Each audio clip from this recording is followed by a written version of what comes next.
buenas tardes. A nombre de la Suprema Corte de Justicia de la Nación, a través de esta Casa de la Cultura Jurídica, les doy la más cordial bienvenida a la presentación del libro Interacción entre los sistemas jurídicos mexicano e internacional. Mi nombre es Claudia Murillo Medina, directora de esta Casa de la Cultura Jurídica en Ciudad Juárez, y estaré con ustedes durante esta presentación. Acto seguido, les presento, en primer término, al doctor Luis Ernesto Orozco Torres, coordinador de apoyo a la investigación y el posgrado del Instituto de Ciencias Sociales y Administración de la Universidad Autónoma de Ciudad Juárez, a quien le doy la más cordial bienvenida. Así como a la doctora Olivia Aguirre Bonilla, profesora investigadora de tiempo completo de la Universidad Autónoma de Ciudad Juárez, adscrita al Departamento de Ciencias Jurídicas, a quien de igual forma le doy la más cordial bienvenida. Y por último, al doctor César Villegas Delgado, profesor de la Facultad de Derecho de la Universidad de Sevilla, a quien también le doy la más cordial bienvenida. A continuación, daré lectura de una reseña curricular de las personas comentaristas. La doctora Olivia Aguirre Bonilla es licenciada en Derecho por la Universidad Autónoma de Ciudad Juárez, maestra en Derechos Humanos, Interculturalidad y Desarrollo por la Universidad Pablo de Olavide en Sevilla, España, maestra en Derecho Penal Judicial por el Instituto de Actualización Judicial del Supremo Tribunal de Justicia del Estado de Chihuahua y doctora en Desarrollo y Ciudadanía, Derechos Humanos, Igualdad, Educación e Intervención Social por la Universidad Pablo de Olavide de Sevilla, España.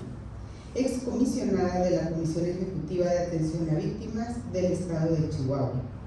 Actualmente consejera del Consejo para la Prevención, Combate y Erradicación de la Trata de Personas y Protección, Atención y Asistencia a las Víctimas en el Estado de Chihuahua por el periodo 2019-2021 e integrante del Sistema Nacional de Investigadores en México. Su línea de investigación se aboca al estudio de los derechos humanos. Actualmente es profesora e investigadora de tiempo completo de la Universidad Autónoma de Ciudad Juárez, adscrita al Departamento de Ciencias Jurídicas. El doctor César Villegas Delgado es licenciado en Derecho por la Universidad Veracruzana, máster en Jurisdicción Penal Internacional por la Universidad Internacional de Andalucía, doctor en Derecho por la Universidad de Sevilla, donde obtuvo mención honorífica. Ha realizado estancias de investigación en la Universidad Robert Schuman, en el Instituto Internacional de Derechos Humanos René Cassin de Estrasburgo, Francia, en el Amsterdam Center for International Law de la Universidad de Ámsterdam, en el Grotius Center for International Legal Studies de la Universidad de Leiden, en la Academia de Derecho Internacional de La Haya, en los Países Bajos, en el Instituto Max Planck de Derecho Público Comparado e Internacional de Heidelberg, Alemania, en el Instituto de Investigaciones Jurídicas de la Universidad Nacional Autónoma de México, en el Erik Castrén Institute of International Law and Human Rights de la Universidad de Helsinki, en Finlandia, y en la Facultad de Derecho de la Universidad de Bolonia, en Italia. En México, en el Sistema Nacional de Investigadores, se le reconoce el nivel 1 desde el 1 de enero de 2013 a la fecha, recién renovado hasta 2024. Profesor de posgrado en la Universidad Autónoma de Ciudad Juárez, en la Universidad Autónoma de San Luis Potosí y en la Universidad de Jalapa. Director de la Red Iberoamericana de Investigadores sobre Administración de Justicia, Nuevas Tecnologías y Derechos Humanos. Director de la revista electrónica sobre Derecho y Ciencia, Jus et Scientia, publicada por la Universidad de Sevilla. Y profesor de la Facultad de Derecho de la Universidad de Sevilla. Sin más preámbulos, cedo el uso de la voz a la doctora Olivia Aguirre Bonilla, quien iniciará con los comentarios sobre esta obra que el día de hoy presentamos. Muchas gracias.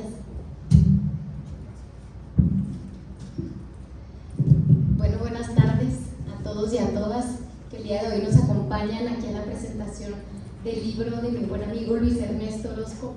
Que bueno, este libro, déjenme comentarles que yo ya lo había presentado en otra ocasión, fue en la Feria del Libro aquí de la UACJ. Entonces esta es la segunda vez que lo presento. Y pues bueno, dije, bueno, vamos a presentarlo, ya sé más o menos ahí los comentarios, ya me aventé la lectura del mismo y bueno, les voy a hacer así como un breve recuento. No quisiera abarcar mucho tiempo, pero por acá me dice también César que él no habla tanto, que me cede su tiempo a mí, entonces pues yo hablaré una hora. No es cierto. No es cierto, miren. Este libro, Interacción entre los sistemas jurídicos mexicano e internacional, es un libro obligado no solamente para los estudiantes de Derecho, sino también para los egresados y para quienes ejercen de alguna manera el derecho, ¿no? Por ejemplo, académicos, también investigadores e incluso abogados y abogadas postulantes. ¿Por qué? Porque aparte de ser un libro que desde el ámbito teórico, pues sí, hay postulados teóricos, pero también hay prácticos, ¿no? Y ha sido también muy interesante cómo Luis Ernesto ha aterrizado también esos casos prácticos. Entonces, miren, este libro está dividido en dos partes.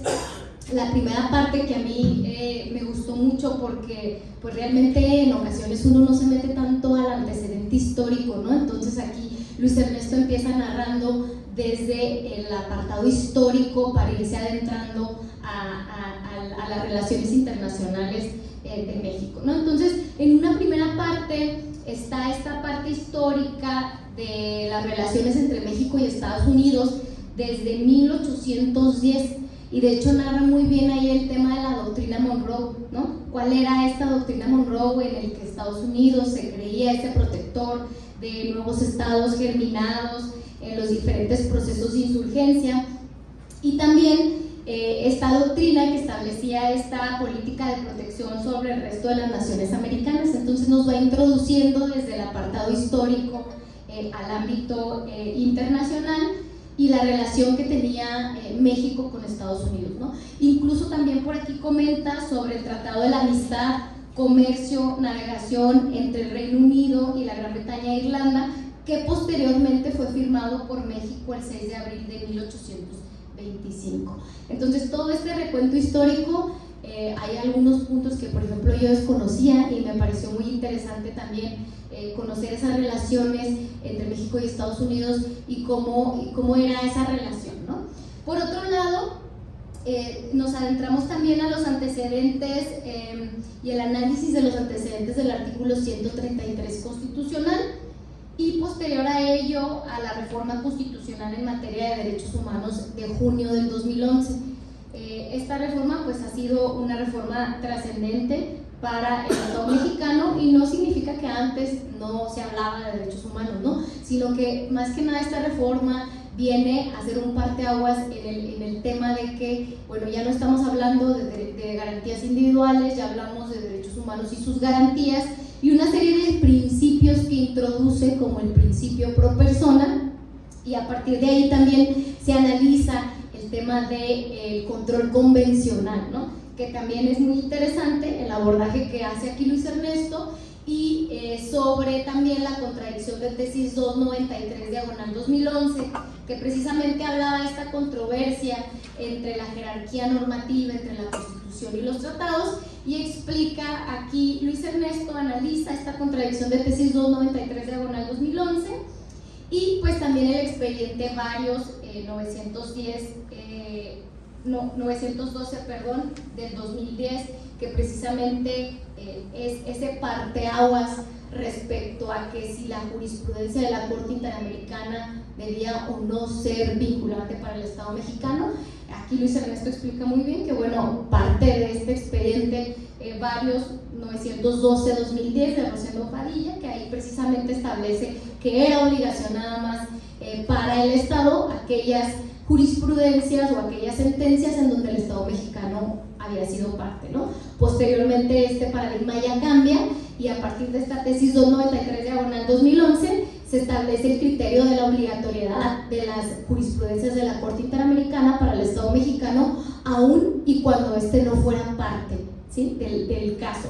Entonces, bueno, aquí nos explica muy claramente el tema del control convencional, pero también se adentra al control parajurisdiccional, que este también es interesante, que encontramos ahí pues la Comisión Nacional de Derechos Humanos, la Comisión Estatal, es decir, cómo han funcionado estos órganos como protectores de derechos humanos, y también de manera muy pedagógica mete una especie de cuadros, bueno, sí son unas imágenes, unos cuadros en los que explica la diferencia entre el control constitucional y el convencional. Entonces esto a mí me parece muy clave, sobre todo para los estudiantes que llevan constitucional, que están llevando constitucional, derechos humanos, protección internacional de la persona, que en mi caso es la materia que doy, que estoy dando ahorita. Entonces pues este libro es obligado lectura dentro de la clase, ¿no?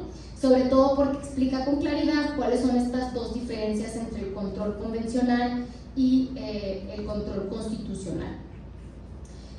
Por otro lado, pues trae un apartado de jurisprudencia de la Corte Interamericana, pues casos emblemáticos y importantes de citar. Y bueno, esto así de manera resumida dentro de la primera parte, porque pues sí es extensa. Yo los invitaría y las invitaría a leerlo para no decirles de qué se trata todo, porque si no, qué chiste, van a decir, no, pues ya no lo leemos, ¿no? Y una segunda parte también muy interesante que tiene que ver con la aplicación del derecho internacional de México, ¿no? Cómo ha sido esta aplicación del derecho internacional en los Estados Unidos mexicanos en la práctica. Y aquí también lo interesante es que Luis Ernesto introduce casos TED. Entonces esos casos TED nos ayudan a entender la práctica, porque a veces tenemos tanta doctrina, tanta teoría y decimos, bueno, pero eso ¿para qué me sirve, no?, cuando estamos estudiando, o cómo lo aterrizo en la práctica. Pues precisamente aquí Luis Ernesto introduce casos test que nos ayudan a visibilizar esa teoría también en la práctica. Entonces a mí me pareció eso muy interesante. También en esta segunda parte vuelve a tocar la reforma al artículo primero y hace un análisis muy interesante de la prisión preventiva oficiosa. Este libro pues salió este año, entonces alcanzó a meter las dos sentencias de la Corte Interamericana bien importantes y parteaguas incluso aquí en México, que es la del caso Tozopastle-Tecpile versus México del 7 de noviembre del 2022 y la del caso García Rodríguez versus México del 25 de enero del 2023. Apenas las alcanzaste a meter, ¿no? Y es muy interesante también el análisis que se hace de la prisión preventiva oficiosa y que sabemos que ahorita pues es un tema que está al día, ¿no? Es decir, muchos abogados, tanto abogados defensores como ministerios públicos como jueces, se están solicitando a partir de estas sentencias una revisión de las medidas cautelares, ¿no?, con la finalidad de que los juzgadores atiendan a estas sentencias y que justifiquen la prisión preventiva, es decir, que sea idónea, necesaria y proporcional a partir de este test de proporcionalidad que muy claramente se desarrolla en estas dos sentencias de la Corte Interamericana. Y no quiere decir que anteriormente la Corte no se hubiese pronunciado respecto a la inconvencionalidad de la prisión preventiva oficiosa, ¿no? Ya se había pronunciado, había ya precedentes. Sin embargo, pues estas dos sentencias yo pienso que son la gota que derramó el agua que derramó la gota, ¿cómo? La gota que derramó que son importantes precisamente para el nuevo litigio estratégico en derechos humanos, ¿no? Y a veces decimos, ay, pues ¿qué es eso del litigio estratégico de derechos humanos? Pues precisamente es esto, o sea, aquí los principios que Luis Ernesto aquí desglosa en este libro y esa aportación respecto a los conocimientos de la interacción entre los sistemas jurídicos mexicano e internacional nos ayuda incluso en la práctica para ir por un litigio estratégico en derechos humanos, ¿no? Es decir, ustedes cuando estén realizando su labor jurisdiccional, quienes trabajan en el Poder Judicial, quienes están litigando, quienes están en la academia, pues también se adentren a este conocimiento de los derechos humanos en el ámbito internacional y se realice también una estrategia con un litigio estratégico en derechos humanos, ¿no? Por otro lado, en esta segunda parte también nos adentramos al ámbito penal internacional, ¿sí? Los delitos, los crímenes que establece en este caso la Corte Penal Internacional. Por ahí también menciona el terrorismo internacional, la piratería, las violaciones a los deberes de humanidad, que ahorita estos temas, pues a lo mejor dijeran ustedes no están al día, pero ahorita pues con lo que está pasando del otro lado del continente, pues estos temas están al día, ¿no? Tanto la violación de los deberes de humanidad, como genocidio, lo que está pasando allá con la guerra en Rusia, en Ucrania, y actualmente ahorita allá en Gaza, ¿no? Entonces, son temas obligados y, como les digo, tanto para los estudiantes que llevan protección internacional de la persona, derechos humanos, derecho constitucional, internacional público, yo podría decir que de manera transversal atraviesa en muchas materias, no podría decir que nada más es de una sola, ¿no? Y por el otro lado, en la práctica, pues también es importante ese conocimiento desde el ámbito internacional, la aplicación de los principios, la aplicación de la jurisprudencia de la Corte Interamericana, porque hoy en día lo que al menos he observado dentro del litigio es la falta de conocimiento en el ámbito internacional de los derechos humanos y la aplicación de las jurisprudencias de la Corte, ¿no? Es bien raro ver, al menos yo como abogada postulante, que contraparte dentro de sus demandas o contestación hagan uso de jurisprudencia de la Corte Interamericana. Es bien raro, inclusive también es raro que jueces y juezas fundamenten con jurisprudencia de la Corte Interamericana, ¿no? Sí hay uno que otro que lo hace, pero también eso se debe a quizá no quererse adentrar un poquito más al ámbito interamericano, a estas cuestiones que también pues resultan obligatorias para los jueces y juezas de los estados, ¿no? Entonces, pues para dejarle algo a ustedes, esa sería mi intervención y pues los invito a adquirir el libro. El libro tiene un costo de ¿cuánto? No sé. Bueno, ahí está el libro, no sé, pero está accesible. 299. Está súper accesible y lo que yo les digo, a ver, como si cuando salimos a un bar, si ahí sí nos gastamos en una botella, en unas cervezas, pues gástense algo ahora en un libro que les va a dejar muchísimo más, ¿no? Entonces, pues muchísimas gracias.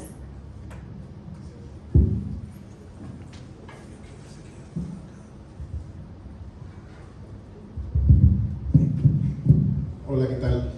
Muy buenas tardes. En primer lugar, como no puede ser de otra forma, quisiera expresar mi más sincero agradecimiento a la Casa de la Cultura Jurídica de la Suprema Corte de Justicia de la Nación, a su directora, por abrirnos este espacio para compartir con ustedes algunas ideas esta tarde que giran en torno a la obra elaborada por el profesor Luis Ernesto Orozco Torres. Es para mí, de verdad, un verdadero honor y un verdadero privilegio poder compartir la presentación con la querida doctora Olivia Aguirre Bonilla, también una colega muy querida y admirada.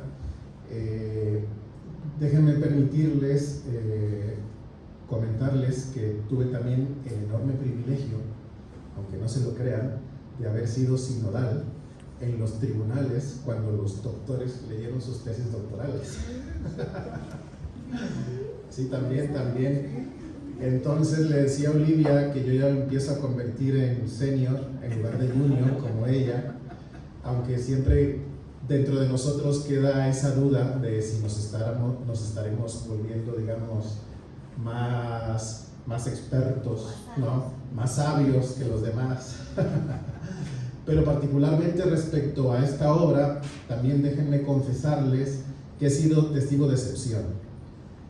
He sido testigo de excepción porque esta obra, que finalmente ha visto la luz y además en una casa editorial de prestigio mundial, porque déjenme decirles que el Fondo de Cultura Económica es una de las editoriales de más prestigio, no solo en nuestro continente, sino también allende los mares, ¿no? No cualquier autor puede permitirse publicar una obra con el Fondo de Cultura Económica. Y como yo le decía a mi querido amigo Luis Ernesto Orozco Torres, él ha pasado ya a formar parte prácticamente del Olimpo de los dioses, de los autores, ¿no? Al menos de nuestro país, y con una obra de calidad, con una obra, les digo, que ha sido producto de un análisis profundo, de muchos años de investigación. Les digo, yo he sido testigo de excepción de cómo se gestó esta obra, de los años que han pasado, porque muchas veces las obras, los trabajos que uno hace, necesitan de un cierto tiempo de reposo, ¿no? Como los buenos vinos, ¿no? Necesitan estar ahí en la barrica para que adquieran esos matices del roble y esos aromas, digamos, que son lo que lo distinguen. Y yo creo que este libro tiene solera, ¿no? Este libro tiene precisamente esa calidad necesaria, y sobre todo porque en nuestro país el estudio y de alguna forma el conocimiento del derecho internacional pues ha dejado progresivamente de ser algo exótico, ¿no? Para convertirse en algo cotidiano. Efectivamente, como lo ha señalado mi querida amiga Olivia Aguirre, no es que en México no se hablara de derechos humanos, sí se ha hablado siempre, y la Suprema Corte de Justicia de la Nación ha dado testimonio a lo largo de décadas, ¿no? En su jurisprudencia sobre la protección de los derechos humanos.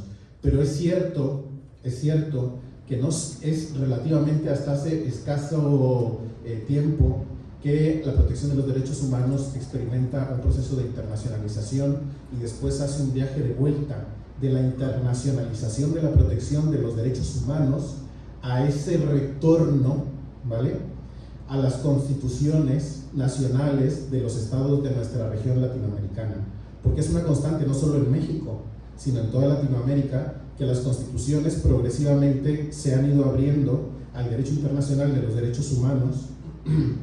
Cada una de las constituciones de los países de la región incorporan alguna cláusula de apertura, de recepción de estas nuevas normas, ¿no?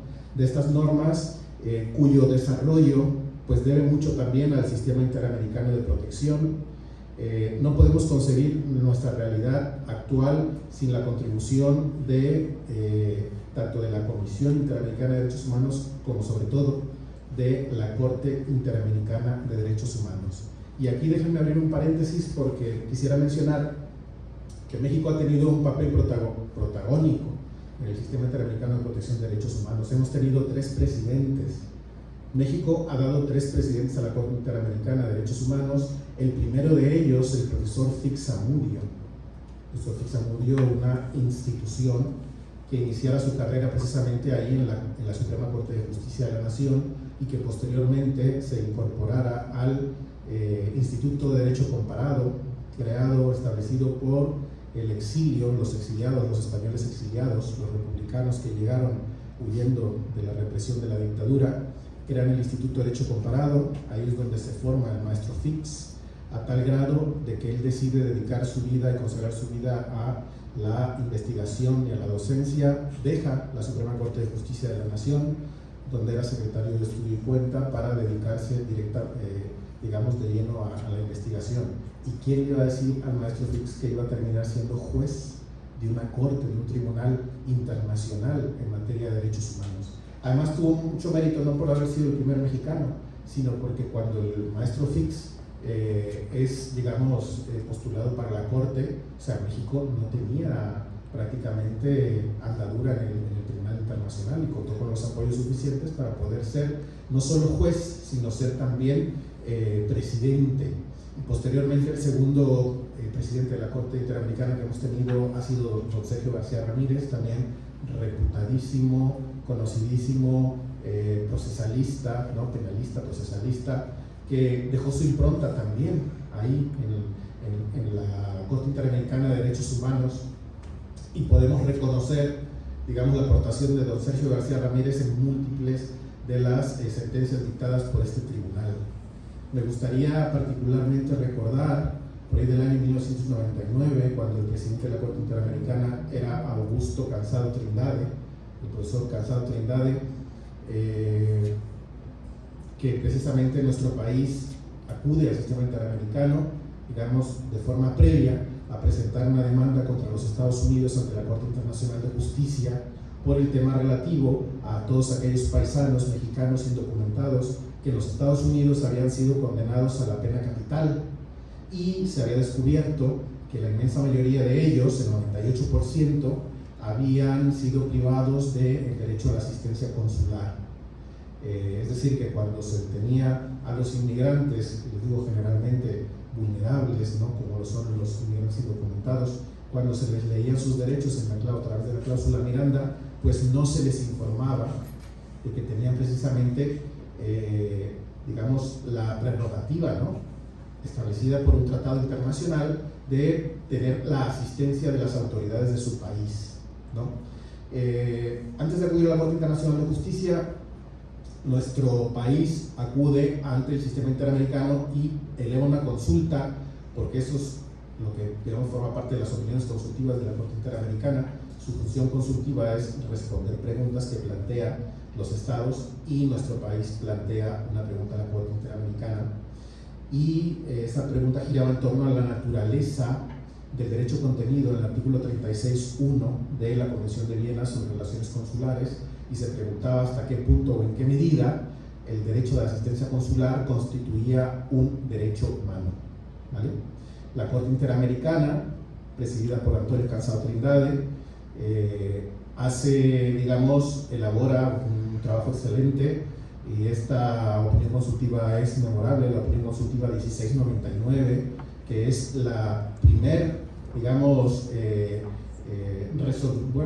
resolución emanada de un Tribunal Internacional de Derechos Humanos, donde se pregunta sobre la naturaleza jurídica de este derecho que tienen todas las personas que son detenidas en el extranjero, ¿no? Y ahí es donde interviene don Sergio García Ramírez. No era presidente, el presidente era Cansado Trindade.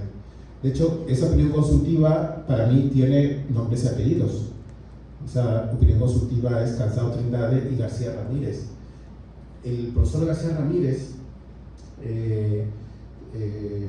con motivo de esta opinión consultiva, prácticamente nos viene a decir, coincidiendo con Augusto Cansado Trindade, que el derecho de asistencia consular ha pasado ya a formar parte del lenguaje de los derechos humanos a través de lo que la propia Convención Americana de Derechos Humanos considera como garantías del debido proceso legal. Las garantías del debido proceso legal. A partir de ese momento se empieza a generar una doctrina en el ámbito internacional que va a tener un impacto sin precedentes incluso en la legislación interna de los países de la región.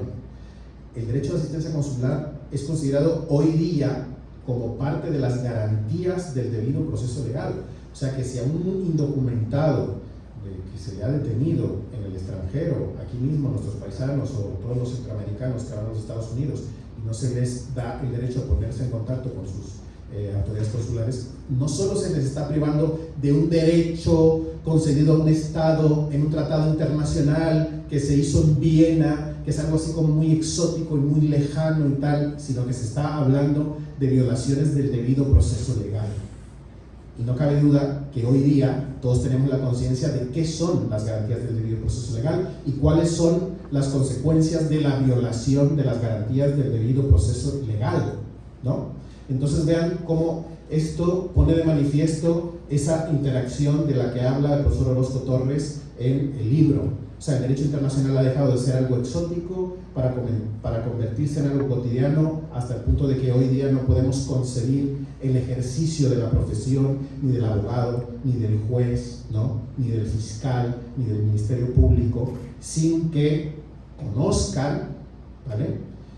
Para empezar mínimo, o sea, lo mínimo que deben conocer es la jurisprudencia de la Corte Interamericana de Derechos Humanos. Ya no estoy hablando de los convenios de Ginebra, de Nueva York y de Singapur o donde ustedes quieran, sino la propia jurisprudencia de la Corte Interamericana de Derechos Humanos, que dicho sea de paso, es obligatoria para nuestro país. Es obligatoria. Aunque desde instancias políticas de muy alto nivel en nuestro país, pues se ponga en duda. Y a mí me gustaría decirles aquí con rotundidad que no lo dude nadie, o sea, que nadie lo dude. Lo que la Corte Interamericana de Derechos Humanos decide es obligatorio, es vinculante, el Estado lo tiene que cumplir.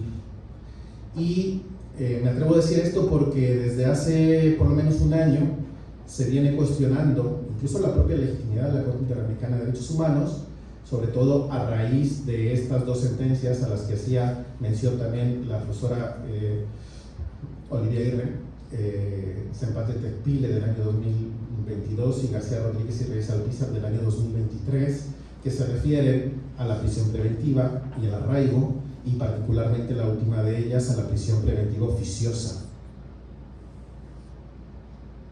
La pregunta es, si ya ha determinado la Corte Interamericana que estas figuras constitucionalizadas, ¿no?, en nuestro país son contrarias a la Convención Americana de Derechos Humanos y la propia jurisprudencia de la Corte está, digamos, poniendo el punto sobre la I, diciendo que el Estado mexicano debe dar una garantía de no repetición respecto a la violación que producen estas figuras que se han constitucionalizado.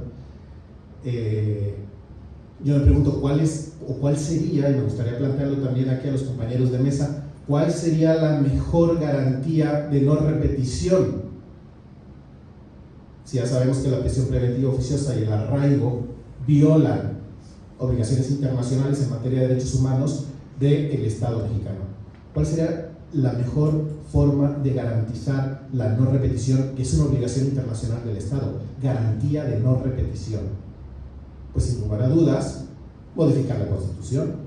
Sin lugar a dudas, la modificación de la Constitución, que es algo que se va a plantear, que es algo que el Estado va a tener que hacer, le guste o no le guste. Yo tengo la ligera impresión de que a regañadientes van a iniciar esta reforma constitucional y es posible que se meta a la congeladora, porque ya se ha planteado por parte de la Suprema Corte de Justicia de la Nación de que la Suprema Corte de Justicia de la Nación no tiene competencia para declarar inconstitucionales, ¿no?, artículos de la Constitución. No tenemos un título de Constitución como tal y cual. Eso ya se dio, el profesor Orozco y yo seguimos en vivo y en directo los debates de la Corte, estuvimos en la Corte también presencialmente hablando con ministros y bueno, en parte tienen razón.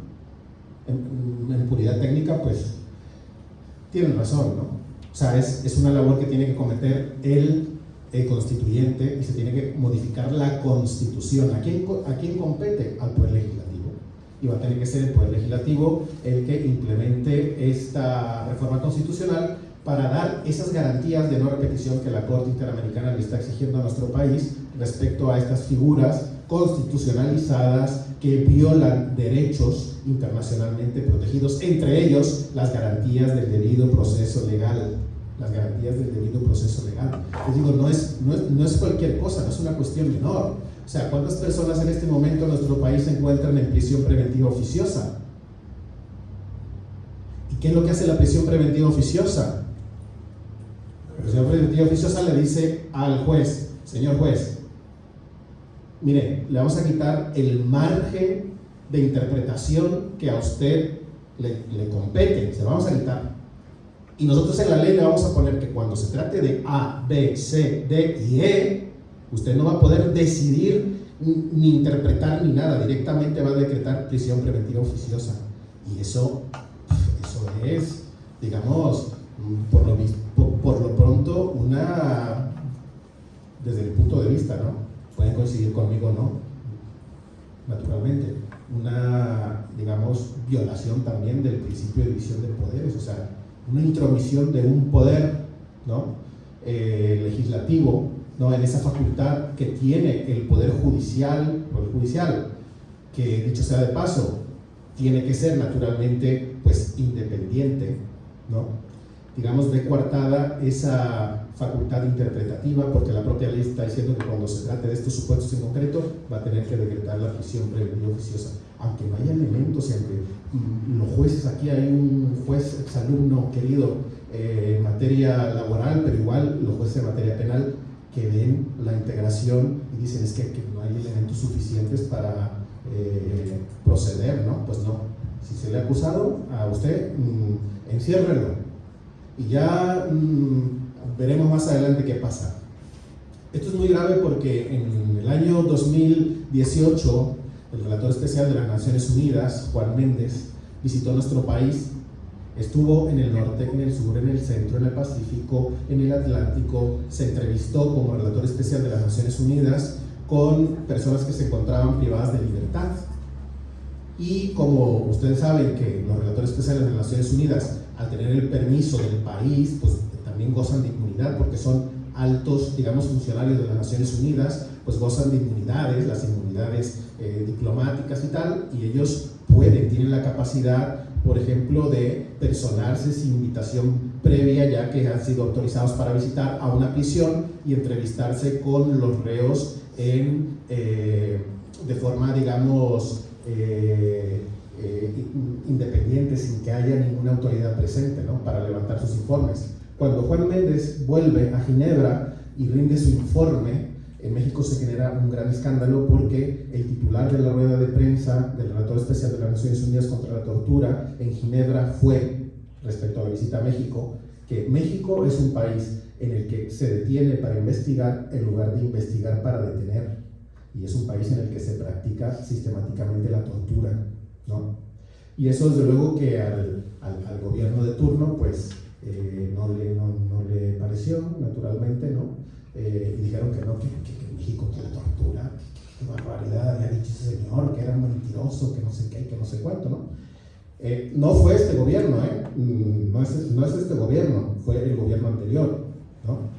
Les digo, no es una cuestión de quién esté gobernando, es una cuestión de Estado, es una cuestión de la responsabilidad internacional del Estado, independientemente de que gobierne la derecha, la izquierda, el centro derecha, centro izquierda, lo que ustedes quieran. Es una cuestión de Estado, porque lo que se compromete es la responsabilidad internacional del Estado, ¿no? Bueno, todas estas cuestiones que son muy interesantes, les digo, han dejado de formar parte de las ensoñaciones románticas de la doctrina y de los autores para convertirse en algo cotidiano, en algo real, en algo que se va a pelear ante los tribunales. Y eso necesitamos conocerlo en primer lugar, ¿no? Yo tuve el enorme privilegio de haber escrito no el prólogo, sino una presentación a esta obra. Por eso es que he decidido, pues, ni siquiera echarle un vistazo a mi propia presentación, porque el que quiera el libro lo va a poder leer, para que no digan qué pirata ¿no? Se vino a leer lo que había previamente escrito en el libro. Les prometo que no me he referido a eso. Esto ni me he referido a lo que tenía pensado referirme, pero creo que el ejemplo que les he puesto ilustra mucho, ¿no? Como eso, y con esto voy a cerrar, la idea que les decía, el derecho internacional ha dejado de ser algo exótico, se ha convertido en algo real, en algo cotidiano, y los distintos operadores de nuestro sistema de justicia están obligados a conocer y aplicar, ¿no? Un derecho que, dicho sea de paso también, cuando se recepciona y se incorpora en el ordenamiento jurídico, es derecho interno, punto, es derecho interno, porque digamos, el principal cauce para la aplicación del derecho internacional ha sido, es y seguirá siendo siempre, ¿vale?, el ordenamiento jurídico interno de cada estado y las instituciones también de cada estado. Bueno, no los quiero liar más con estas ideas, les digo también un poco pensando en voz alta, que me ha sugerido la presentación del libro de mi querido y entrañable amigo Luis Ernesto Orozco Torres. Fuimos compañeros de doctorado, nos conocemos desde hace muchísimos años, y ahí en España pues se ha forjado una amistad que ha trascendido, digamos, ya a ámbitos prácticamente familiares, porque para mí Luis Ernesto es mi hermano. Muchísimas gracias y enhorabuena por la presentación.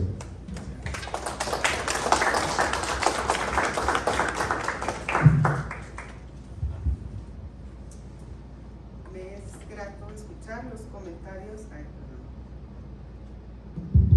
Pues es grato escuchar los comentarios del autor Luis Ernesto Orozco Torres, quien es licenciado en Derecho por la Universidad Autónoma de Ciudad Juárez.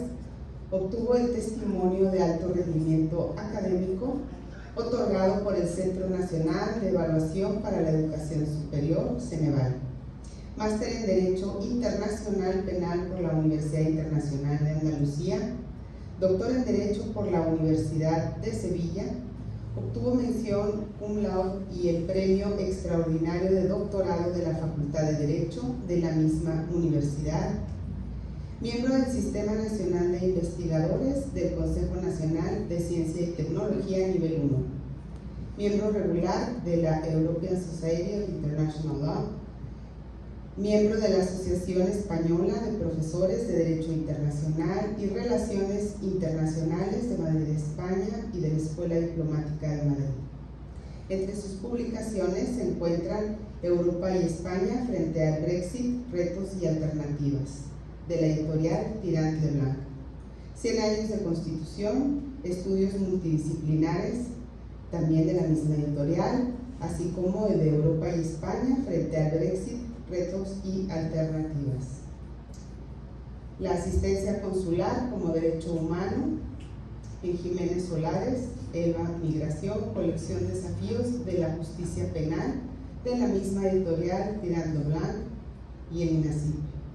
El crimen de agresión en derecho internacional contemporáneo, de la misma editorial, fundamento y condición del derecho internacional, interacción entre los sistemas jurídicos mexicanos e internacional, del Fondo de Cultura Económica, que próximamente saldrá a la venta, y actualmente es coordinador de investigación y posgrado del Instituto de Ciencias Sociales y Administración de la Universidad Autónoma de Ciudad Juárez. Sin más preámbulos, cedo el uso de la voz al autor, al doctor Orozco. Adelante, doctor.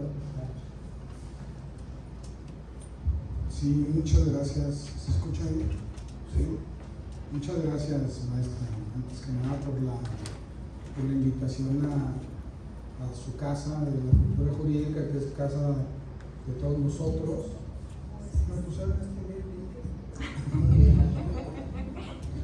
Que es casa de todos nosotros, ¿no? El trabajo que hace y la labor que hacen las casas de la cultura jurídica es fundamental, y que nos abran el espacio para presentar precisamente un pequeño botón del muestrario de lo que se genera en Ciudad Juárez y en México sobre la cultura jurídica, en específico en el área de derechos humanos y de derecho público y derecho internacional, y la interacción que hay entre estas ramas, pues es siempre de agradecerse. Muchas gracias, maestra, por la invitación. A la doctora Olivia y al doctor César no les crean mucho, son amigos, así que no, al contrario, ¿no?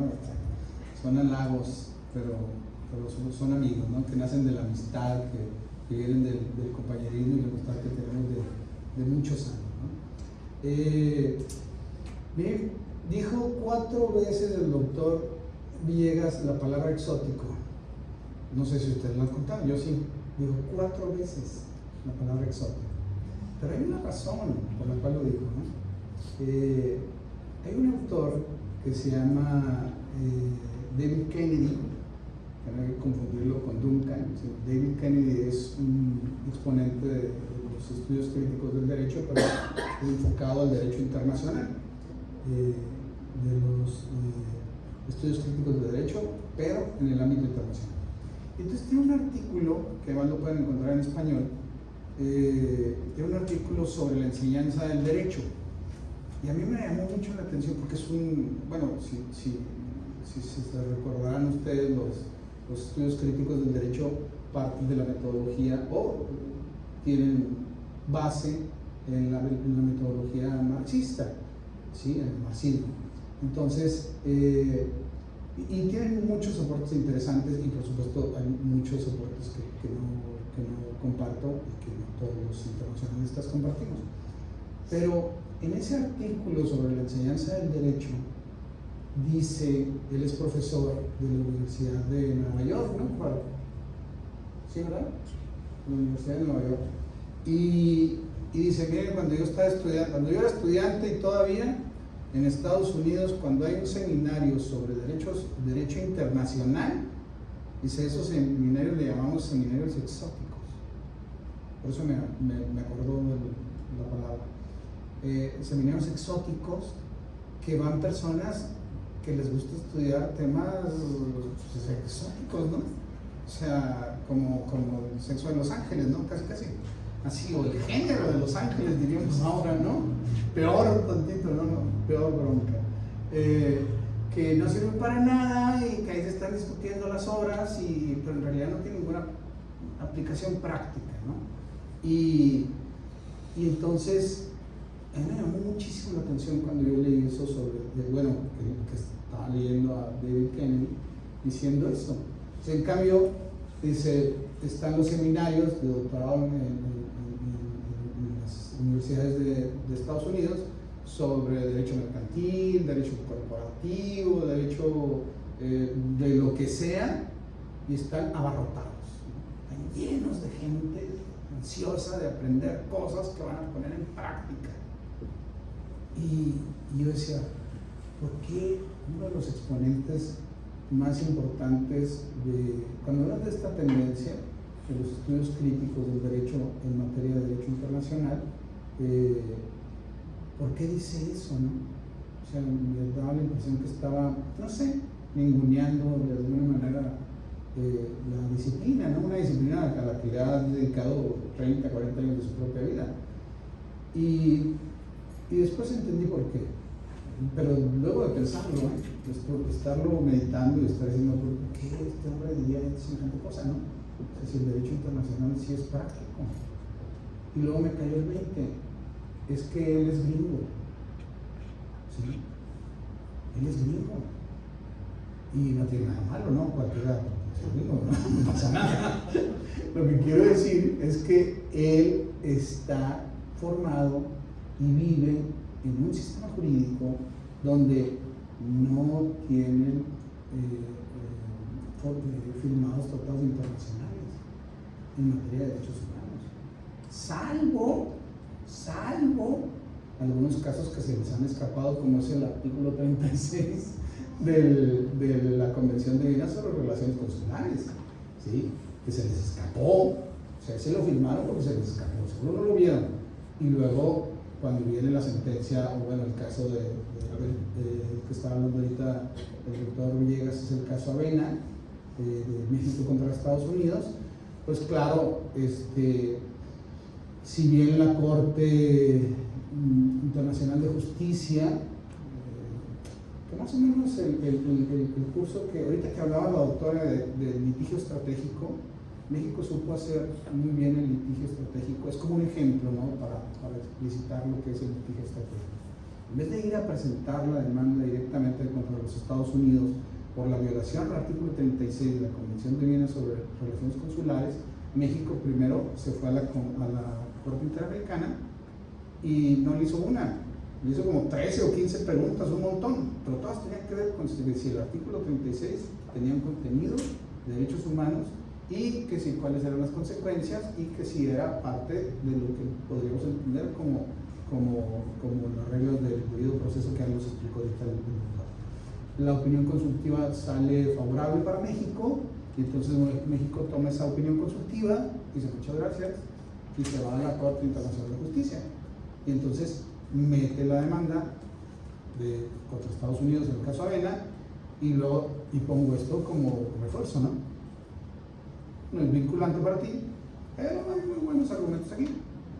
No es vinculante, pero hay muy buenos argumentos. Así que te estoy dando una carga argumentativa. Vas a tener que echar los cuadros, ¿sí? Bueno, eso es parte del litigio estratégico que siguió México. Al final, en ese caso, lo ganamos, ¿sí? En 2004 sale la sentencia del caso Avena y efectivamente lo ganamos. Desafortunadamente, la Corte Internacional de Justicia no se ha atrevido a decir que el artículo 36 de la Convención de Viena sobre relaciones consulares contiene derechos humanos. Lo que se ha atrevido a decir es contiene derechos subjetivos. O sea, es un tratado que regula relaciones interestatales y curiosamente ellos decidieron meter un artículo que regula derechos subjetivos, pero no se han animado a decirlo, son derechos humanos, ¿no? Como sí lo hizo la Corte Interamericana de Derechos Humanos, ¿no? Entonces, esa es parte del litigio estratégico. Claro, salvo eso, pues Estados Unidos no tiene más obligaciones en materia de derechos humanos. Entonces, claro, es impracticable. O sea, como para qué voy a un seminario, si estoy haciendo el doctorado en Harvard, en la universidad, en Stanford, o en cualquier otra en Estados Unidos, como para qué voy a un seminario de Derecho Internacional, si no me va a servir para nada, ¿no? O de derechos humanos, mejor voy a uno de constitucional, uno de mercantil, uno de civil, uno de corporativo, que eso sí es aplicable. Pero insisto, la razón es porque en Estados Unidos los derechos humanos, las obligaciones internacionales en materia de derechos humanos son prácticamente nulas. Entonces, eso que decía David Kennedy, de lo exótico, ¿no? Solo los exóticos nos atrevemos a estudiar derecho internacional, eso es aplicable en Estados Unidos. Pero del río Bravo hasta la Patagonia, eso no es así. Eso no es así.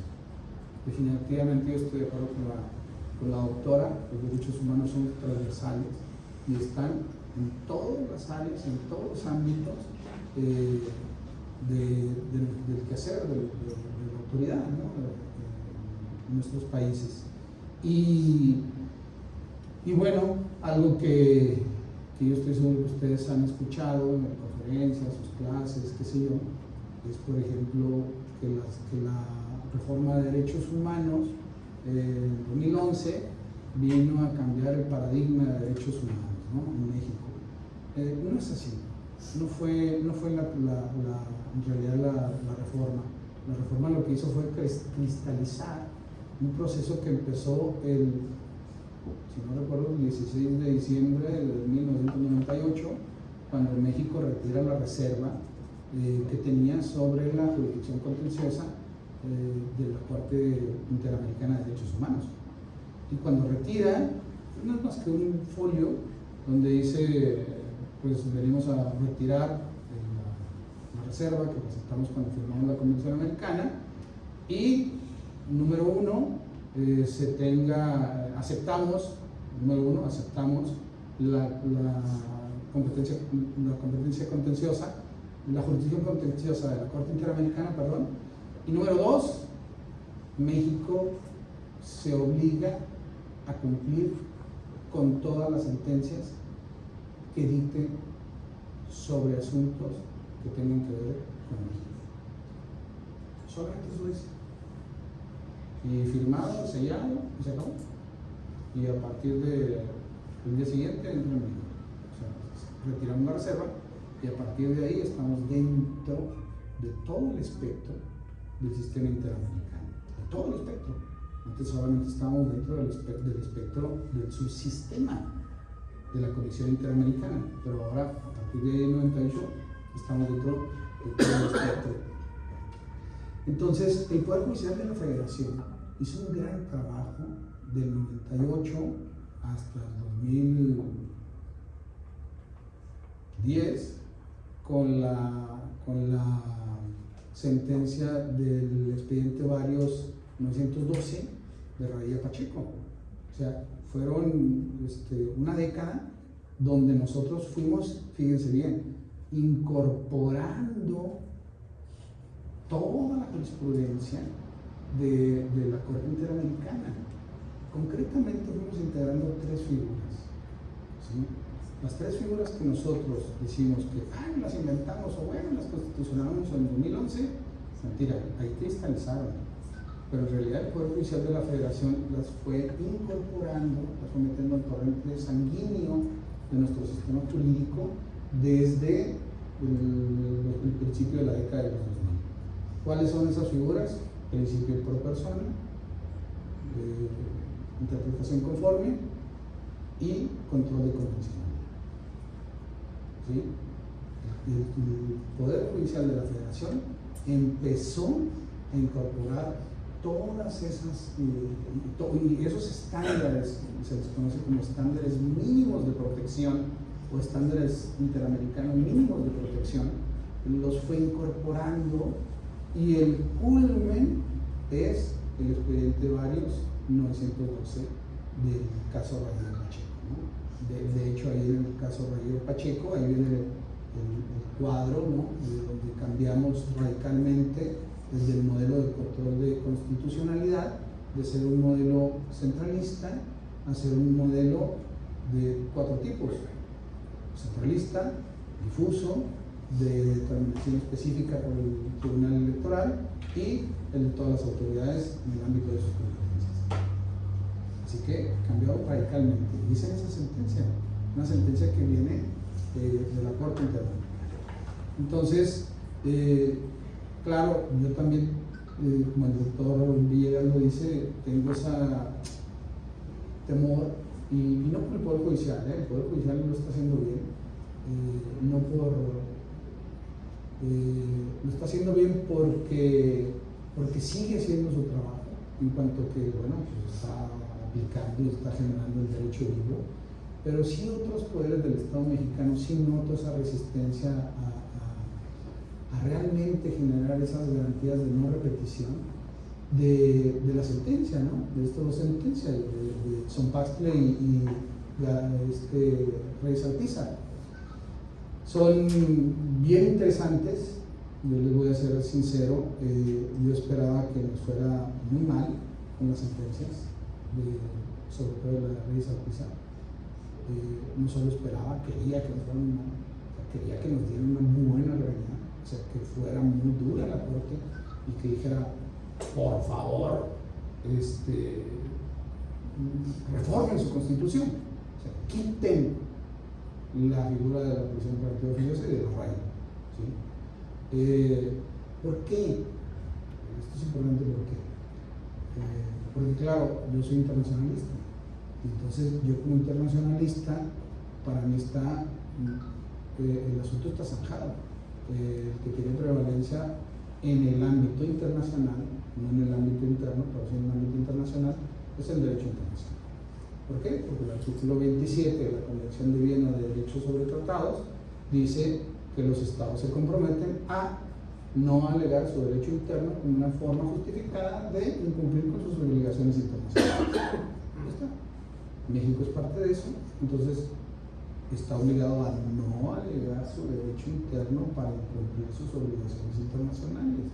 Y si su obligación internacional es cumplir con los derechos y cumplir y garantizar, ¿sí?, los derechos contenidos en la Convención Americana y otros tratados internacionales, pues entonces, perdón, pero si lo que te está estorbando para cumplir con esas obligaciones es un articulito de tu Constitución, pues quita ese articulito de tu derecho interno. Desde el ámbito internacional es así de simple, ¿sí? Vas a tener que quitarlo, así de sencillo. Yo sé que el derecho interno es otra cosa, y a los internacionalistas el derecho interno no nos importa. ¿Por qué? Porque al final, cuando los asuntos llegan a los tribunales internacionales lo que hacen es sacar el artículo 27. Es decir, perdón, pero aquí dice que tú no puedes alegar tu derecho interno. Y entonces ahí se acabó la discusión.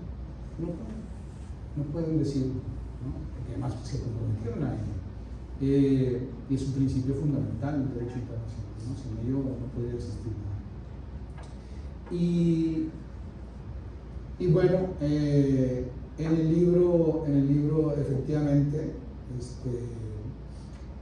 como bien dice el doctor Villegas, él ha sido testigo de excepción del proceso de este libro.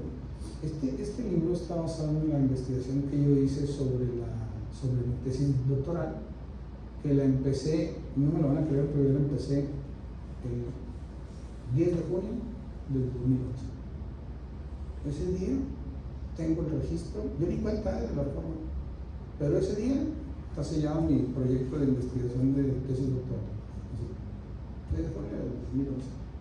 Y ya lo registré, lo hice, lo registré, me fui de paseo a Sevilla, por ahí, pasé bien.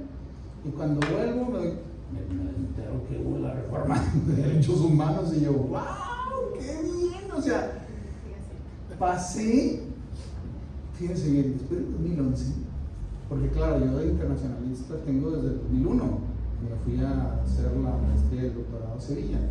Así que para el 2011 yo ya tenía 10 años de internacionalista. Entonces pasé de exótico, ¿no?, de esta gente que estudia puras cosas que no sirven para nada, pasé de exótico a experto. Así.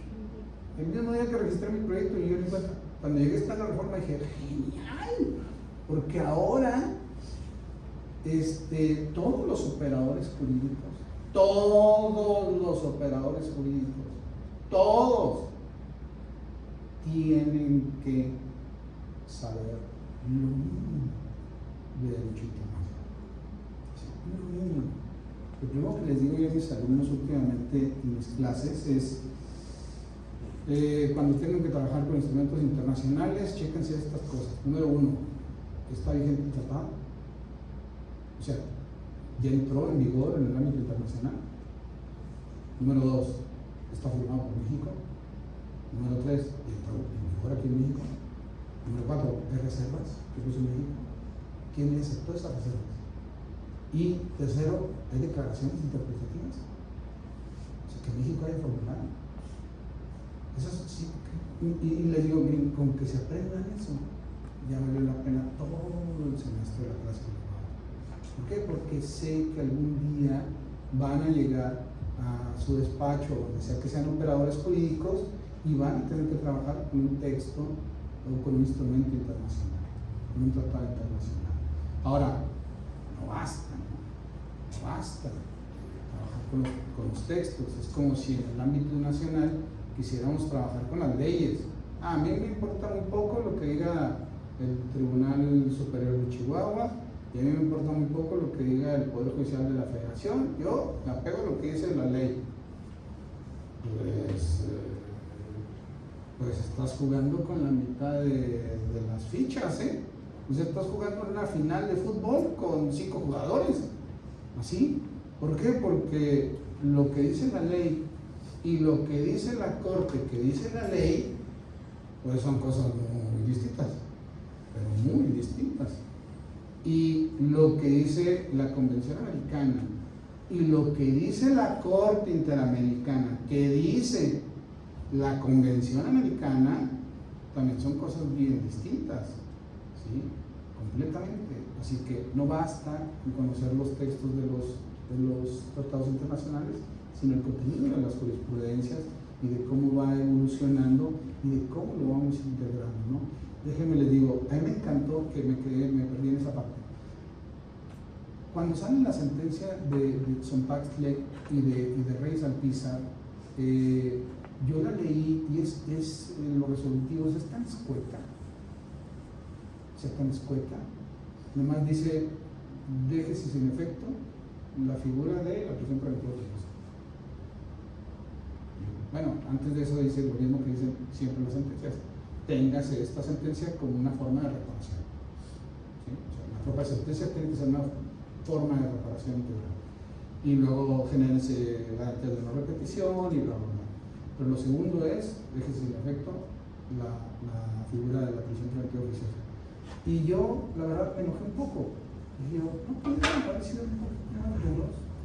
O sea, tengo 10 años esperando estas 2 sentencias. No pudieron haber sido más así, más enfáticos y más duros y decirle más claro a México, a ver si así nos queda ya por fin claro que este tipo de figuras no hacen más que vernos como saltapatrás, ¿no? Estamos evolucionando. Pero las analicé y me di cuenta que la forma ecléctica en la que está hablando la Corte Interamericana de Derechos Humanos y las 2 sentencias, sobre todo, además, si uno lee la sentencia de Sompaxle, y al mes y cachito sale la de Reyes Alpizar, uno ve una evolución. O sea, en un solo mes y medio hay una evolución. Y es sobre el mismo país, sobre el mismo caso, más o menos el mismo caso. Pero hay una evolución. Y uno lo puede advertir. Y esa forma tan ecléctica de hablar, de decir el derecho, que eso es precisamente el dicto, ¿no? La forma tan sencilla que tiene de decir el derecho de la Corte Interamericana hacia México sobre este caso fue fabuloso. Fue fabuloso. ¿Por qué? Porque después me di cuenta que iba a ser, que no iba a ser necesario abrir un expediente varios, como en el caso de Radilla Pacheco, ni en el caso de Rosendo Cantú, ni otra cosa, sino que esa forma tan ecléctica, tan abierta de decirlo, yo dije, esto da el margen para llevar la sentencia a un juez de distrito y pedir el amparo. Así de fácil. Y resulta que así ha sido, ¿no? O sea, hubo otros abogados que lo vieron también, lo empezaron a hacer y ya empezaron a funcionar. Se empezaron a otorgar estos amparos en función de la sentencia de Zumpatzli y de Reyes Alpizar. Ahora, los jueces de distrito no han querido ir más allá. El amparo ha sido solamente, no ha sido liso y llano, sino que han sido amparos para efectos. O sea, devuélvase al juez y el juez revisa si hay posibilidad de aplicarle la prisión preventiva justificada. Si no hay, bueno, pues va para afuera, y si hay, pues lo dejas ahí, pero ya justificada, ¿sí? No oficiosa. Pero de todas maneras, bueno, la vía la facilitó muchísimo la Corte Interamericana, ¿no? De eso y de muchas otras cosas más hablo en el libro. Sobre todo, pues, bueno, ya no digo roben, sino porque una vez se me hicieron caso, ¿verdad? Y si se lo robaron. Entonces, o róbenselo a alguien que lo haya comprado, ¿no? Ese que ya está marcado. El de la doctora. de la doctora, ándale, róbenle ese a la doctora, ¿no? Ya está aquí con dedicatoria. No se lo roben. No, pero es que sí ya viene marcado, ¿verdad? Vale más. Vale más tus apuntes que la dedicatoria.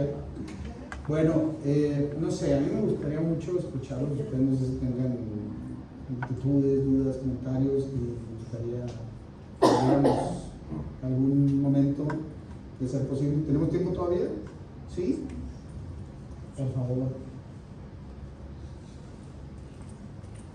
No sean montones. Tranquilos, no se me hagan bolas. Su señoría, Su excelentísima. excelentísimo señor juez. Primero los chavos, a ver qué. ¿Cuál sería la solución en caso de que se lograra eliminar? ¿Cuál sería la solución en caso de que se lograra eliminar la prisión preventiva con motivo de la protección de los derechos humanos de las personas? Como medida, no sé si cautelar o medida para, en ese sentido de evitar una fuga o algo así. La justificada, nada más. Únicamente radicaría en fundar y motivar exactamente el por qué es merecedor de esa prisión preventiva. Sí, tiene razón. Yo coincido con el doctor Villegas cuando dice se está, bueno, yo diría incluso sería más gráfico, ¿no? Se está castrando al Poder Judicial cuando se le acota su abanico de posibilidades, su abanico de reflexión y de justificación. Entonces, cuando se le acota, usted tiene que aplicar la prisión preventiva en estos casos. Entonces, a ver, un juez lo que hace es razonar y ver los hechos a la luz del derecho y dictar el derecho, pero tiene un abanico, o debe tener un abanico de actuación, de interpretación, de adjudicación de ese derecho. Pero con el artículo 19 no existe ese abanico. Entonces, con la prisión preventiva justificada, entonces ese abanico se abre bajo los criterios que mencionaba la doctora, ¿sí? Y ahí está abierto. Entonces, yo contra la prisión preventiva justificada no tengo ningún problema, ¿sí? Ninguno contra la oficiosa, sí. Siempre y cuando haya la motivación adecuada. Sí, por supuesto. Sí, yo sé, sí. Sí, me la paraste. Ay, gracias, mi amor. Me está haciendo bullying. No, simplemente decir respecto a lo que señalaba que la Corte Interamericana no ha dicho nada en contra, ni se ha pronunciado en contra de la prisión preventiva. La prisión preventiva perfectamente cuando se cumplen una serie de elementos, ¿no? Sobre todo de fundamento, argumento, proporcionalidad, el test de proporcionalidad y tal, es perfectamente, no viene ningún derecho ni interno ni internacional ni nada. Pero cuando es automática, sí. Claro, porque ni siquiera al juez le estás dando la posibilidad de que analice el caso concreto y los elementos del caso concreto. Imagínate un caso de denuncia falsa, que te llega a ti, te denuncian por delincuencia organizada, tú dices, están locos estos, ¿yo? ¿Cuándo? Pero te llegas y vas directamente a prisión, o violación, o pederastia, o lo que sea. Facturas falsas, Incluso, o sea, imagínate. Que se extienden las facturas. Entonces, ese es el problema. O sea, ese es realmente el problema.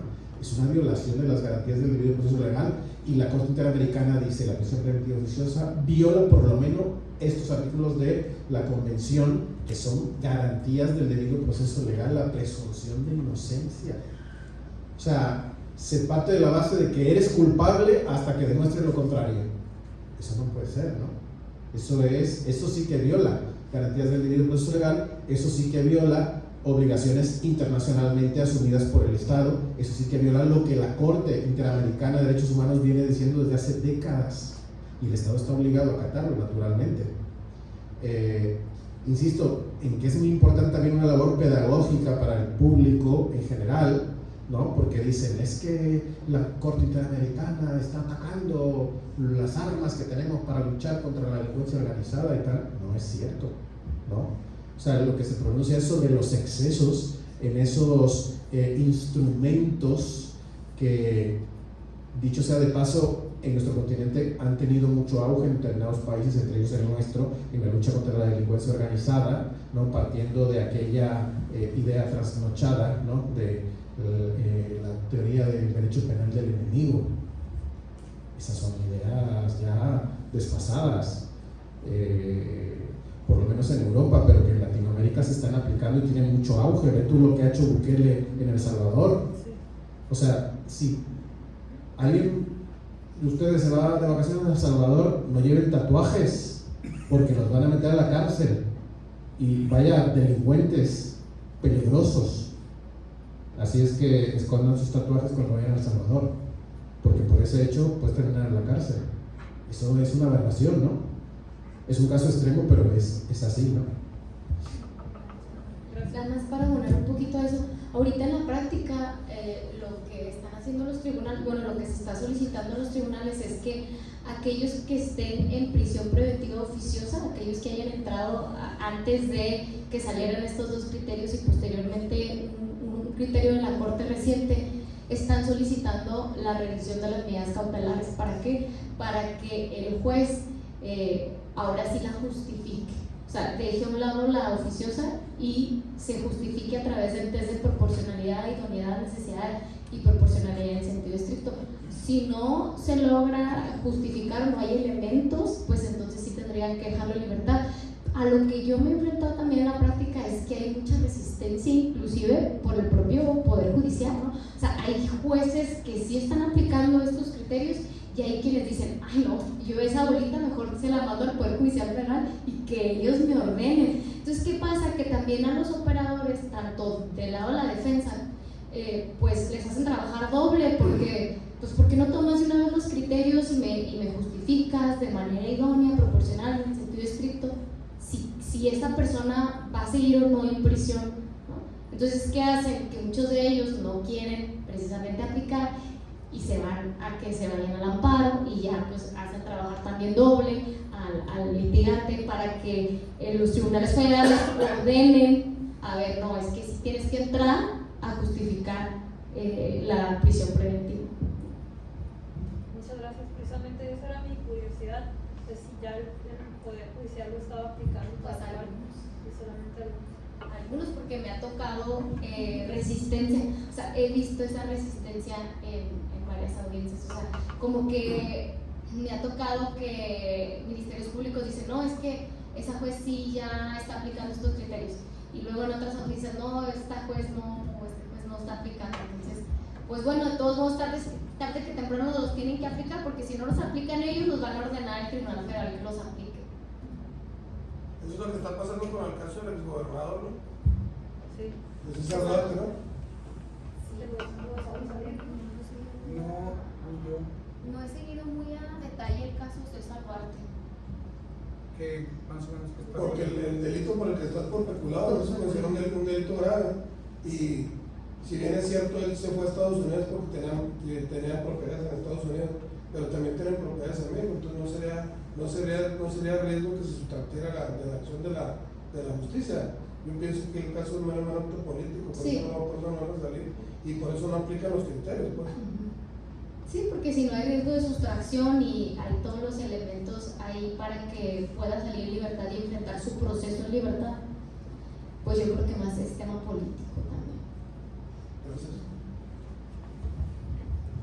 Yo, para agregar un comentario respecto a esta cuestión que me parece verdaderamente lamentable y grave, muy grave, que, por ejemplo, le pregunto al señor juez, si le llega una orden de un federal y no la cumple, ¿qué le pasa como juez local?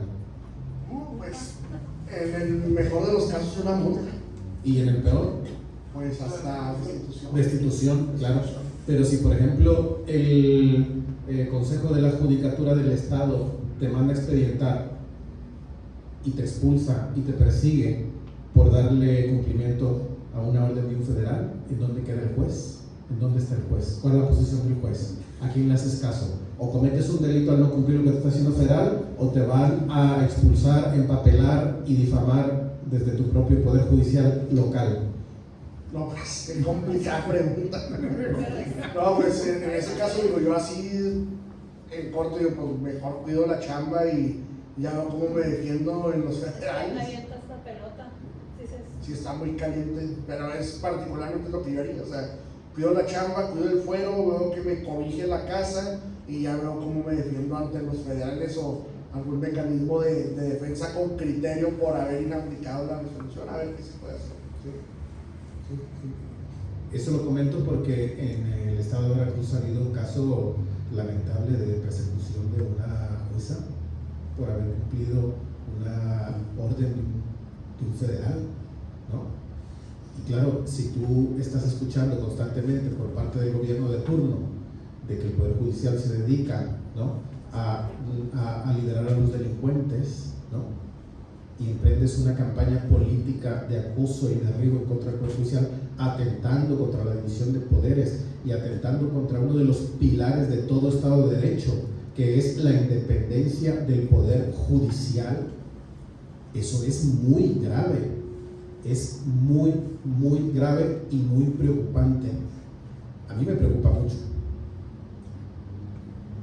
Sí, claro, es un elemento que debe cuidarse en cualquier sociedad democrática, sin duda, la división de poder, ¿no? Yo quisiera hacerles una pregunta, sino que apoyaran todavía más con un consejo. Entiendo que ya expusieron de una manera muy interesante cómo, pues en la práctica, ¿no?, es importante el derecho internacional. El derecho internacional es una de las materias que yo imparto licenciatura, y en lo poco que tengo ahí jugando a ser investigador, pues son los temas que trato de desarrollar. Me falta mucho en comparación con ustedes, sin embargo, por ejemplo, aquí tengo a compañeros de la maestría en amparo de la Universidad de Durango, me están acompañando aquí, Entonces, el grupo es más, por lo que vi, más práctico. ¿Sí? Hay ministerios públicos y la mayoría son abogados litigantes, ¿no? De ejercicio particular o en algunas asociaciones. Entonces, de una manera todavía un poco más concisa para que les nazca el cariño por ir a consultar cuestiones de derecho internacional en la práctica, que les pudieran compartir ustedes a ellos. Todavía más conciso para que digan, no, ahorita mismo voy a redactar una demanda y ahorita me chuto tal tratado internacional para ver en qué me sirve. Sí, por favor. Sí, bueno, pues yo soy abogada postulante, entonces ya tengo como más de 14 años en el litigio, y sí les puedo decir que, se los comenté ahorita que estaba charlando, respecto a que cuando hablamos de derecho internacional o tratados internacionales en materia de derechos humanos, generalmente decimos, bueno, cuando redactamos una demanda, nada más hacemos alusión a la Convención Americana sobre Derechos Humanos, artículo tal, o a la Convención de los Derechos del Niño, o citamos tratados internacionales, que está bien porque es parte del fundamento legal, pero no es lo único que podemos citar. También podemos citar criterios de la Corte Interamericana de Derechos Humanos, y eso es lo que no se observa en la práctica. O sea, son muy pocos los abogados y abogadas que cuando redactan su demanda, su contestación o realizan su apelación, sus agravios o amparo, pues no nada más se limitan a la Constitución, a los tratados, pero no van más allá.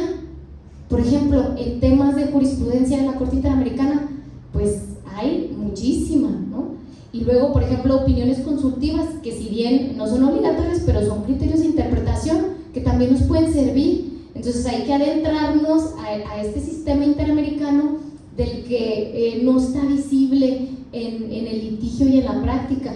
Inclusive yo les diría que se fueran más allá, o sea, no nada más al criterio interamericano, ok, a ver, ¿qué otros tribunales han resuelto un caso a lo mejor similar al mío? No sé, el Tribunal Europeo, que si bien no son criterios obligatorios, pues sí sirven como criterios de interpretación, pero ya si se fijan, su argumentación ya se amplía, es decir, no nada más se queda con el Código Civil del Estado de Chihuahua, con el Código Penal del Estado de Chihuahua, con la Constitución, sino que aparte de citar tratados internacionales vinculantes con mi tema, estoy citando criterios de la Corte Interamericana, estoy citando opiniones consultivas de la Corte Interamericana, y mejor aún, también estoy agregando criterios interpretativos de otras cortes, no sé, la Corte Africana, o alguna otra corte constitucional, inclusive también, por ejemplo, en el caso de Colombia, también va muy avanzado en ciertos derechos, ¿no? Entonces eso nos sirve a nosotros para ampliar nuestro criterio interpretativo y también para no limitarnos únicamente a citar código penal, constitución y listo, ¿no? Entonces realmente está ahí en la práctica, pero pues hay que empezar a investigar, hay que empezar también a ver cómo se utilizan todos estos buscadores. Hay un buscador súper práctico que les recomiendo, que de hecho es un buscador de la Suprema Corte, que en este buscador les aparece el sistema interamericano, les aparece el sistema europeo, así, y cortes constitucionales. Entonces uno pone el derecho, por ejemplo, yo pongo, no sé, dignidad humana, y me manda a los criterios. Entonces este buscador a mí me gusta un chorro porque está bien facilísimo en comparación con el buscador de la misma Corte Interamericana. Yo utilizo más el buscador de la Suprema Corte porque los vincula al derecho que ustedes están buscando, y su margen de interpretación pues se amplía, ya no están nada más en el derecho local, sino que ya se están yendo al ámbito internacional. Entonces, pues, definitivamente tiene una cuestión práctica muy importante que ya hoy en día todos los operadores del derecho, dígase abogados postulantes, dígase jueces, dígase en cualquier área, deben de conocer y aplicar. Sí, bueno, yo creo que antes creo que la expresión era: hay que ir haciendo la defensa sembrando amparos, ¿no? Poniendo minas antipersonales como amparos para que caiga, ahí voy sacando amparos, ¿no? Y era una forma de litigio estratégico. Y ahora creo que lo del amparo más bien es como voy a tener que agotar las instancias internas del amparo, pero en realidad lo que tengo que seguir sembrando son instancias o posibilidades de acceder a la justicia interna. ¿Sí? Y entre más pronto desahogue las instancias internas, más pronto voy a llegar a la instancia interamericana. Entonces, ojalá, ahora, una cosa, los sistemas internacionales y regionales de protección de derechos humanos no están pensados, no están pensados para ser un sustituto de la justicia nacional. En realidad, lo que implican son mecanismos ni siquiera sustitutos, sino suplementarios, ¿sí? Es decir, solamente que el Estado no quiera o no pueda proteger derechos humanos, entonces entra la jurisdicción de ese sistema interamericano, por ejemplo, o ese sistema internacional de protección de derechos humanos. Pero en realidad los derechos humanos están llamados, yo le llamo, y en el libro lo llamo así, los tratados que contienen derechos humanos son de vocación nacional, aunque son de origen internacional, pero tienen una vocación nacional, es decir, están llamados a ser implementados en sede nacional, ¿sí? Lo ideal es que en sede nacional los estados por fin entiendan que tienen que, esas obligaciones, que tienen que cumplirlas. Ya está. Y bueno, para medir que un sistema, ya sea el europeo, el interamericano, el africano o cualquiera, está siendo efectivo, se mide en función de la falta de sentencias y de casos que lleguen. Entre más casos lleguen, quiere decir que los estados no están entendiendo que tienen la obligación de implementar esos derechos y garantizar esos derechos en sede nacional. Y en sede nacional, quiero decir, no se trata de que, a ver, la policía que no viole derechos humanos, la policía que no torture, que alguna institución policíaca que no desaparezca. No solo eso, parte del derecho, parte del Estado es precisamente el Poder Judicial. Y el Poder Judicial tiene que seguirse a los criterios de la Corte Interamericana, en este caso nuestra, ¿no? ¿Por qué? Porque el Estado mexicano tiene la obligación, ya les digo, es un folio. Lo que metimos, el escrito que metió México cuando retiró la reserva de la competencia contenciosa de la Corte Interamericana, es un folio. Y dice, venimos a retirar la reserva de la Convención Americana que dijimos, que pusimos sobre la jurisdicción contenciosa de la Corte Interamericana.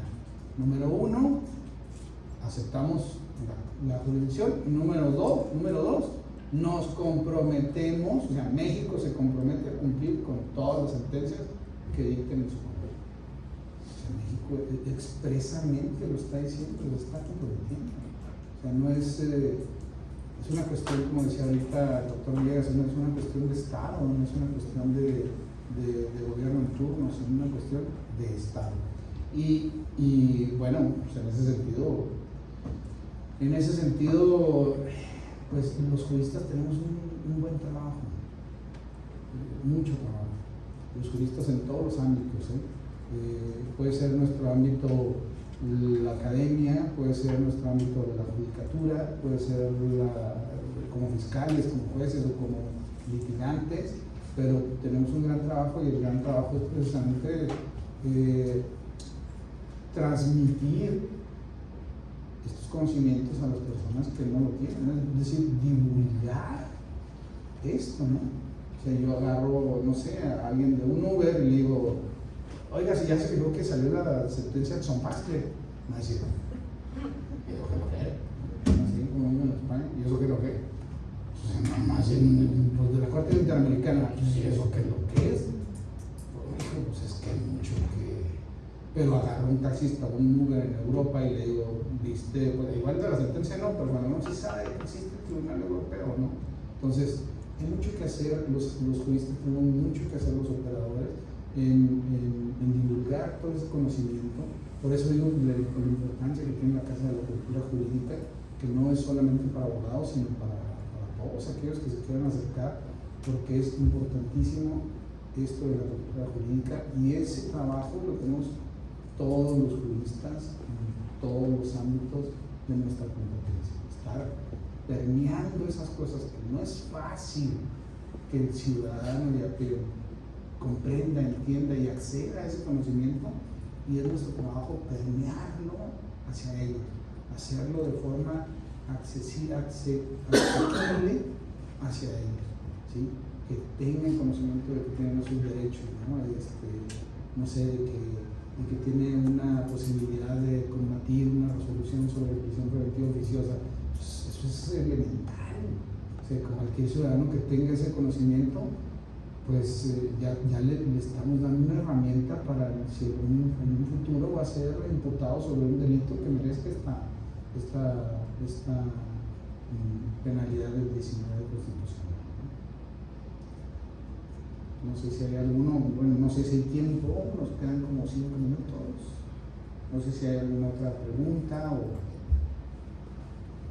o comentario. Pues viernes, ya es tarde, y además seguro tienen muchas ganas de leer el libro, y es quincena, sí es cierto. 1 de diciembre. Muchas gracias. Bueno, pues en nombre de la Dirección General de Casas de la Cultura Jurídica, agradezco la participación del doctor Luis Ernesto Orozco Torres, de la doctora Olivia Aguirre Bonilla y del doctor César Villegas Delgado. Voy a proceder a entregar los reconocimientos que se les expide a través de esta Casa de la Cultura Jurídica por la presentación y los comentarios a la obra Interacción entre los sistemas jurídicos mexicano e internacional. Buenas tardes y muchas gracias.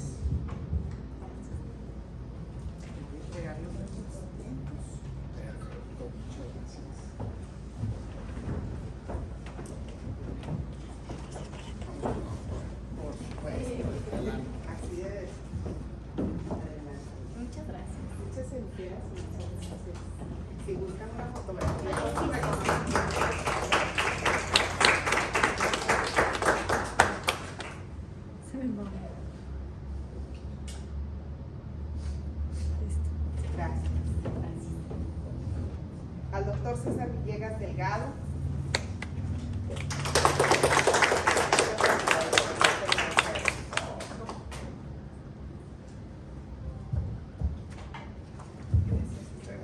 Gracias, doctor. Y pues bueno, al autor, doctor Luis Ernesto Orozco Torres, muchas felicidades, doctor.